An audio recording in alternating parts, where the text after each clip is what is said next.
तुम यहां किसी मनोरंजन के लिए नहीं आए हो। अगर केवल समय काटना होता तो यह क्षण तुम्हें यहां नहीं लाता। कुछ भीतर है जो बेचैन है, कुछ ऐसा जो बार बार चोट खा चुका है। तुमने लोगों पर भरोसा किया, तुमने अपने मन के द्वार खोले, तुमने अपने विचार, अपने सपने, अपनी खुशी बांटी, और बदले में क्या मिला? शब्दों में चोट, व्यवहार में अपमान और अंत में पछतावा। आज मैं तुमसे कोई नई बात कहने नहीं आया हूं, मैं केवल वही दिखाने आया हूं जिसे तुम बार बार देखते हो पर समझते नहीं। यह वीडियो तुम्हें अच्छा लगने के लिए नहीं है, यह तुम्हें झकझोरने के लिए है।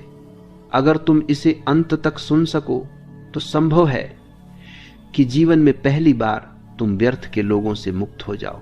बहुत कम लोग यह समझ पाते हैं कि सबसे बड़ी हिंसा शारीरिक नहीं होती, वह मानसिक होती है। कोई तुम्हें छूता भी नहीं, फिर भी भीतर कुछ टूट जाता है। और यह सब इसलिए होता है क्योंकि तुमने हर किसी को महत्व दे दिया। ध्यान से सुनना, क्योंकि जो यहां कहा जाएगा वह तुम्हारे पूरे जीवन की दिशा बदल सकता है।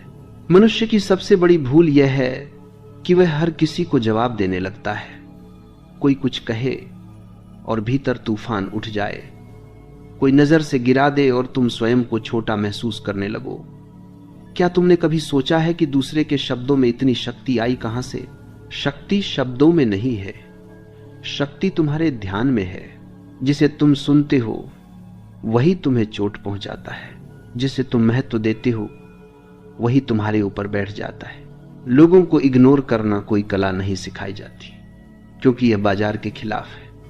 समाज चाहता है कि तुम प्रतिक्रिया दो, झगड़ो, सफाई दो, सिद्ध करो कि तुम सही हो। लेकिन जिसने यह सीख लिया कि हर आवाज का उत्तर नहीं देना, वही सच में मुक्त हुआ। ध्यान रखना, इग्नोर करना कायरता नहीं है। कायर वह है जो हर बात पर घायल हो जाए। साहसी वह है जो चुन सके कि किसे अपने मन में प्रवेश देना है और किसे नहीं। तुम्हारा मन एक द्वार है, अगर तुम हर किसी को भीतर आने दोगे तो शांति कहां बचेगी? और फिर तुम कहते हो लोग बहुत बुरे हैं। नहीं, लोग वही हैं जो वे हैं। समस्या यह नहीं है कि लोग क्या हैं, समस्या यह है कि तुम हर किसी को जरूरत से ज्यादा महत्व दे देते हो। जब कोई तुम्हें समझता नहीं तब भी तुम समझाने लगते हो। जब कोई तुम्हारा अपमान करता है तब भी तुम सफाई देने लगते हो। और फिर अंत में तुम अकेले बैठकर सोचते हो